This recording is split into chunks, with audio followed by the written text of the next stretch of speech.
All right, welcome back to my YouTube channel and podcast, Wonders and Miracles, where we get to celebrate miraculous moments in everyday lives. I'm your host, Liza Lawrence, and I'm so happy to have you join me today as we talk with Kyla from Idaho. Kyla was a student of mine several years ago, and she's been wanting to share on the podcast for a while. And so I'm super excited because we finally are going to make this happen. Today, Kyla is going to share a few miracles that testify of God's awareness and perfect plan for each of us. Kyla was serving a church mission that she had to come home early for, and in that difficult experience, she witnessed many miracles that would never have occurred had she been out on her mission still. She'll share with us all the details, but before we jump into this episode, if you love miracle stories and want to hear more, hit the like and subscribe button so you can catch all the inspiring and uplifting episodes of real people sharing real miracles. So, Kyla, thanks for being here, and go ahead and share with us your experiences. All right. Thank you so much for having me. I guess I'll just start from the beginning. So I graduated from high school in 2017, and I attended a local college for 2 semesters, and I was preparing for a mission. I got my call in February of 2018 to the Japan Kobe mission. And at this time, I was living with my grandparents, and my grandpa his health kind of started declining, but not to the point where I was really worried about it yet. So in 2018, I left for the MTC on June 6th. So the MTC it stands for Missionary Training Center. So like Liza mentioned, I was preparing to serve a mission for my church. And at the beginning of the missions, you go to the Missionary Training Center to prepare to serve. If you're learning a language, like I was called to Japan, so I would have learned Japanese. So need some time to prepare and get ready for that. And then, like Liza said, I ended up coming home early from the MTC. And this isn't really the experience that I want to focus on with the podcast, but it did have a huge impact on my life and the direction of my life. And so after I came home, I felt very lost and I was really confused because I thought, this was my plan for the next year and a half of my life. Usually girls in my church serve for 18 months. And so I didn't really have a plan immediately after coming home. And I was very confused because I had felt prompted and like that was what God wanted me to do, and I had prepared for it and I felt good about it. And then my life kind of took a 180 and I felt very lost and didn't know the direction I was supposed to go in. So, and I remember after I came home, I just felt like I wanted to hide and I didn't know what my next steps were, and I had a lot of shame and embarrassment. And the weekend that after I came home, my cousin was having her wedding reception. And I love weddings, and I was really sad that I was going to miss it. But like I said, I was really embarrassed, and all my family knew that I was supposed to be on a mission. And so after I came home, my grandpa that I had lived with before I left on my mission, after I came home, I moved back in with my mom. But my grandpa had sent me a text message, and he said, "You don't have to be embarrassed or anything. You can go and face everybody in the world. If you want to go to the wedding reception and everything else, then that's okay. And the most important thing is your grandpa needs a big hug and a squeeze." And so that was really sweet. I really appreciated that. And I was really close to my grandpa all throughout growing up. I love him dearly, and he was a really important person in my life. And did he know how much you were struggling when you came home? Yeah, I think so. I was really supported when I came home. I was really scared that my family and friends would be disappointed in me, like I was disappointed in myself, but they weren't at all. Everyone was so loving, and I got a lot of phone calls from extended family members and people that just wanted me to know that they loved me and they were supporting me. That's beautiful. I'm glad to hear that you had a support system that received you kindly. Yeah, I was really grateful for that. Along with my grandpa's encouragement, I did decide to go to the wedding reception. And it was at a park that was kind of up in the mountains. There was a really beautiful view. And while I was there, I had a really special experience of what I believe is the Holy Spirit speaking to me. And I felt a lot of peace. And I remember looking out over the city, over the view, seeing the stars overhead, and just feeling an immense peace inside, and knowing that it was good for me to be home and that this is where I needed to be. And so that was a huge spiritual witness to me that I was so grateful for, that I knew that God still loved me and he wasn't disappointed in me, and that he was proud of me for preparing and being willing to follow his promptings, even though it didn't turn out exactly the way that I had expected or hoped it to. A month goes by, and I had a dear friend that was also serving a mission at the same time. And she had a roommate at BYU, Idaho that I had previously met. And she invited me to come up to Rexburg and stay with her for a couple days to see if I liked it there. And while I was at BYU, Idaho, my friend showed me the campus, and it was so beautiful. I absolutely loved it. I felt the spirit super strongly on campus, and that was the number one thing that I really liked. And it reminded me of being in the MTC. While I was at BYU, Idaho, I actually came across a talk by Elder Bednar, who's one of the apostles in my church.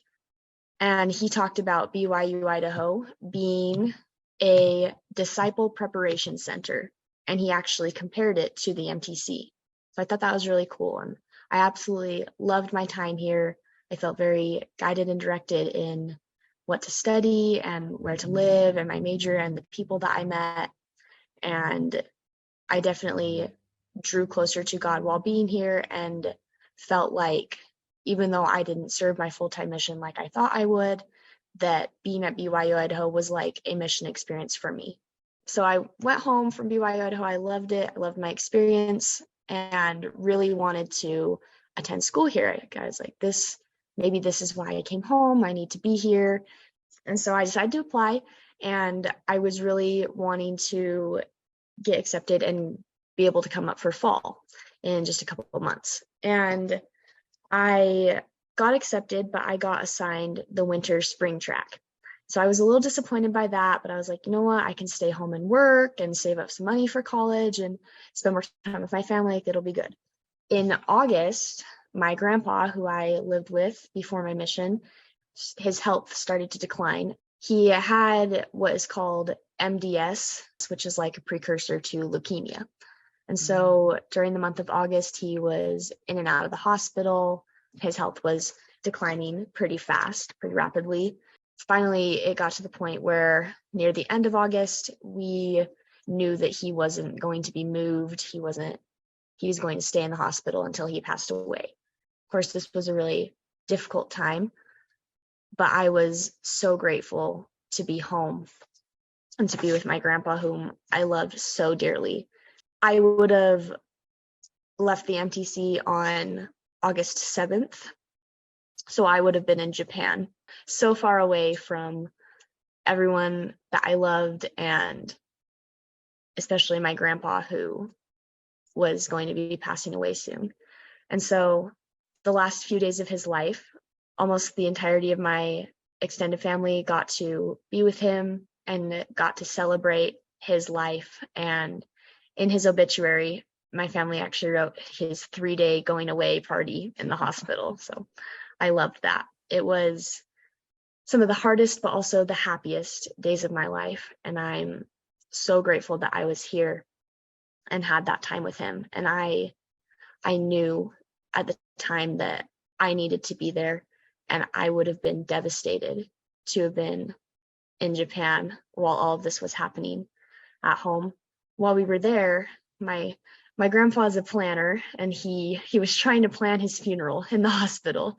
And so he was like, all the grandkids are going to get a couple minutes at the podium to talk about their favorite memories. And I was like, well, why should we wait to do that? Like, we should do that while you're still here, and we should be able to share that with you. So all the grandkids took a turn being able to hold his hand and talk to him and tell him their favorite memory that they had with him and just how much they loved him. And we have that on video, so that's so special. Another thing that one of the biggest miracles that I think is more evident as a miracle to a lot of people was actually my mom's miracle, but I was privileged to witness it and to be a part of it.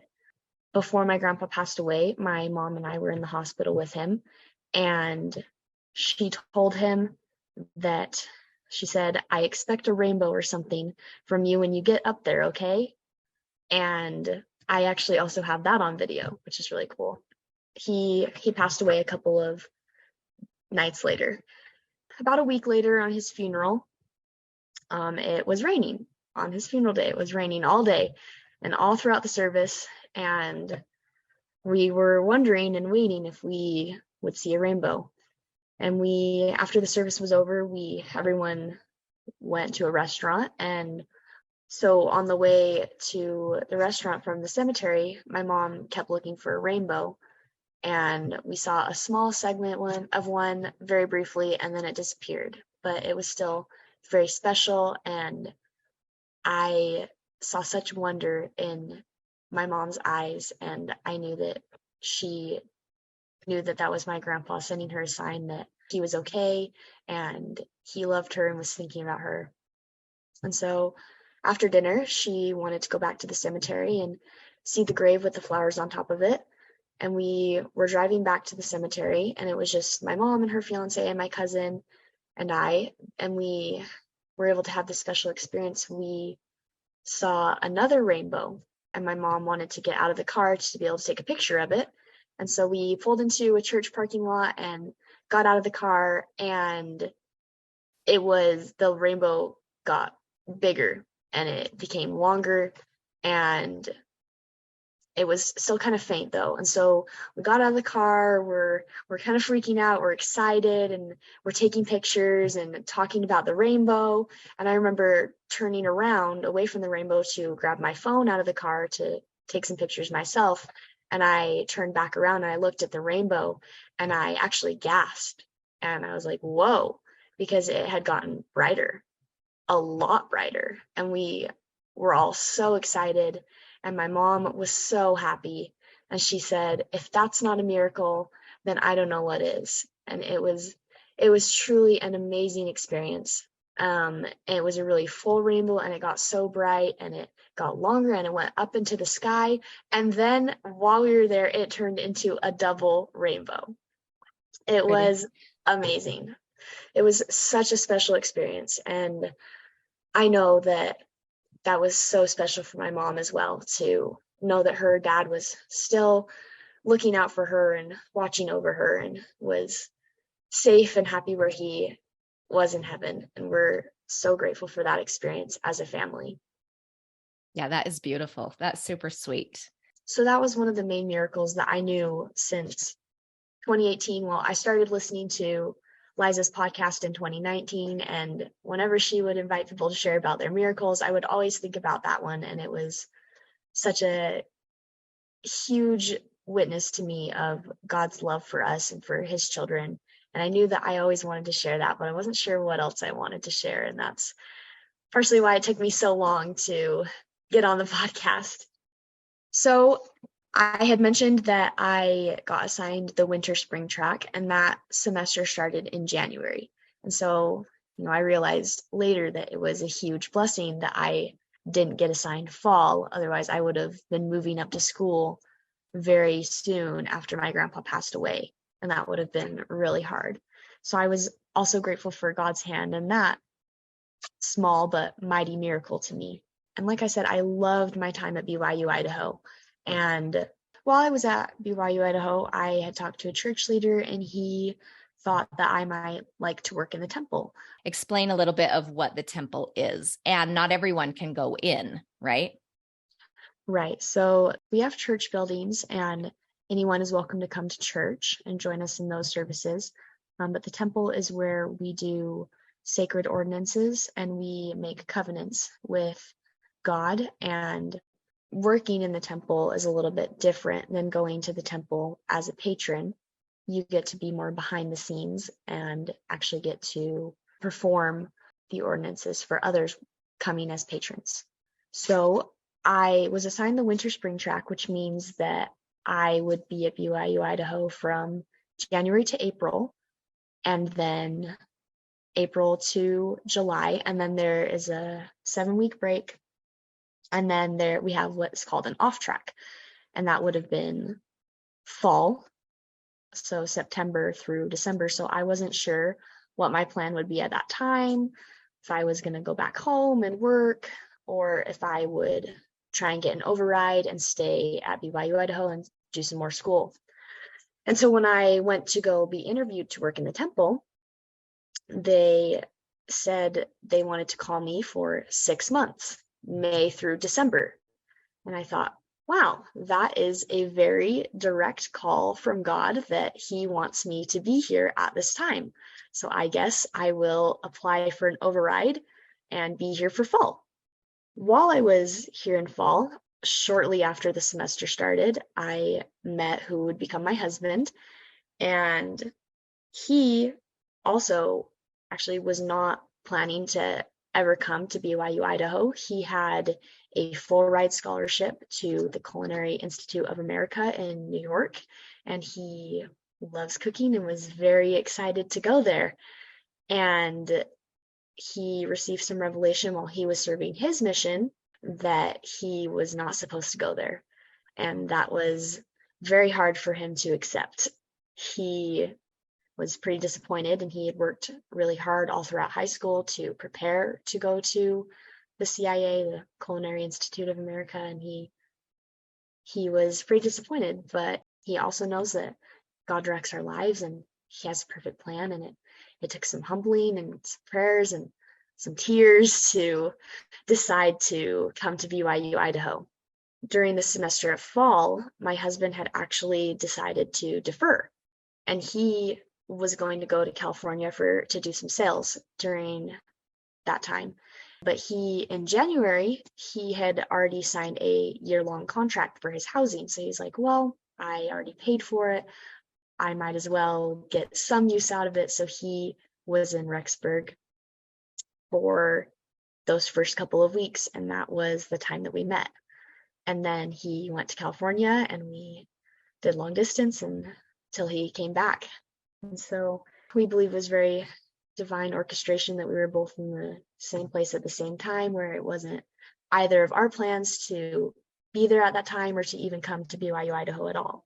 So had I gone on my mission, I probably wouldn't have come to BYU Idaho. It wasn't in my plan, and I probably wouldn't have met my husband. And the timing was also important, because even if I had come to BYU Idaho, I would have still been on my mission when I met my husband. So I love those divine orchestrations. I do. And I felt that when I met my husband too, like it was very divinely orchestrated and not in our plans.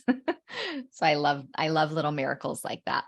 I listened to the podcast episode that you did of your meeting your husband. And I actually took a class from your husband my first semester here before I met you. I love that. And last night when I was reviewing what I wanted to share in the podcast, I found an email that I had sent to my best friend on her mission. And I had written about coming home early from my mission and my grandpa passing away and then coming to BYU Idaho. And then I realized that I wrote that paper for your husband's class. Oh, how fun. That is a cute connection. I love that. So that was fun. And then going back to the temple, I love working in the temple, and I'm so grateful that I did prepare to go on a mission so that I could be in the temple. So fast forward to now, my husband and I have been married for a little over 3 years. We have a 1-year-old daughter, and before we met, we actually both worked in the temple at different times on different shifts. And that was one of the things that I really loved and admired about my husband when I met him. And we have both wanted to work in the temple together for a long time, but with school and work and then having a baby, the timing never really worked out. And this past winter, we went to Florida while my husband was off track from school. He was working there. And in Florida, there aren't as many temples as there are in Idaho. And so while we were in Florida, we realized and decided that we really needed to prioritize going to the temple when we came back to Idaho. And I really felt strongly that we should both work in the temple, which would be kind of difficult with having a baby and with my husband being in school full time and also working. They are 4-hour shifts, and our daughter, she was still nursing, and we weren't sure exactly how it would work out. And so we came back to Idaho, and our first Sunday here, we went to church, and after church, my husband asked me, "Do you want to go talk to Bishop?" And I was like, "Well, sure, but what for?" And he's like, "Let's talk to him about working in the temple." We went and talked to our bishop, and he said, "Okay, the temple should call you in a couple of weeks. Let me know if they don't." And so the next week, my husband got his call, and it was the temple. We were so excited, and they asked if we could come in to interview to work there. And so when we went to interview, they asked if we, what our availability was like, if we could work anytime they needed us, and we could not. Like I said, my husband is in school full time. He's working. I work part time as well. We have a baby. The scheduling and timing all has to work out and aligned for our babysitter. And we were hoping and praying for Wednesday afternoon. That would be perfect for our baby. It's perfect with her nap schedule. Our babysitter's schedule worked with that. My husband didn't have class, and that was what we needed, was Wednesday afternoon.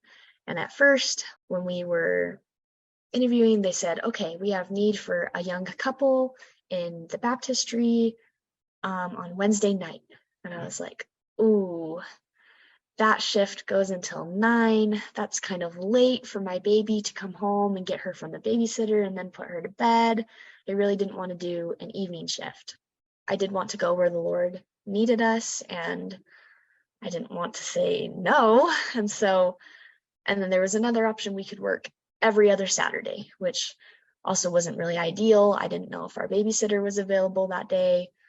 I want to go where the Lord needs us, and I want to serve. I'm wondering if there are any options to be ordinance workers. It was the sister talking to us, and then her husband jumped in and said, "Okay, Wednesday afternoon." And I just was so excited. It was an answer to my prayers. It was a little miracle to me, where I was like, "Oh, perfect. That is exactly what we need. Like, thank you." And Wednesday afternoon it is. So it was small, but again, really special to me, because now my husband and I are able to work in the temple together, which we have never been able to do before. And especially with having our daughter, I didn't think that it would be possible for me to continue to work in the temple after having a baby. And I am just so grateful for the opportunity. And we know that God has orchestrated his hand in our life to make it possible for us to work in the temple together at this time. I love that. I love all those miracles. With all these, as you're seeing them, what do you think is your biggest learning? What has this taught you about God? I have a huge testimony of miracles and seeing God's hand in our lives. And this experience preparing for the podcast, going back to 5 years ago, reviewing over my emails I sent to my friend on her mission and looking at the pictures from my time with my grandpa, it helped remind me that God knows each of us so individually. He not only has a plan for each of us, but his plan is perfect.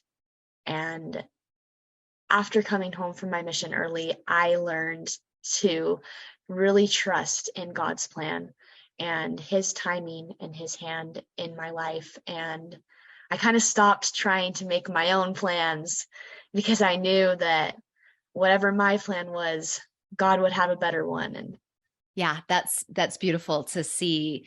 I like that you said it's helped you learn to trust in God's orchestration, divine timing, and his plan.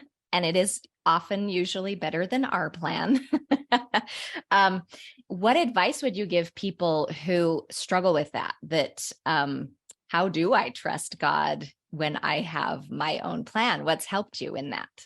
that is a hard one. I think for me, when I came home early, I kind of felt like I had hit rock bottom.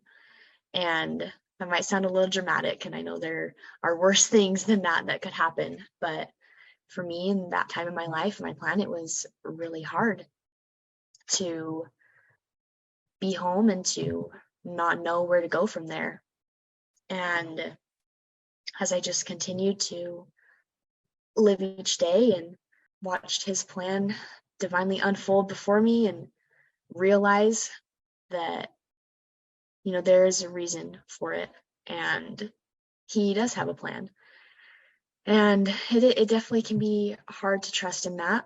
It's hard to give advice where it's such a personal experience to me, but I love how you say that the more miracles you look for, the more you'll see. The more you'll see. Yeah, the more miracles you notice, the more miracles will happen. Yes, Yeah. that.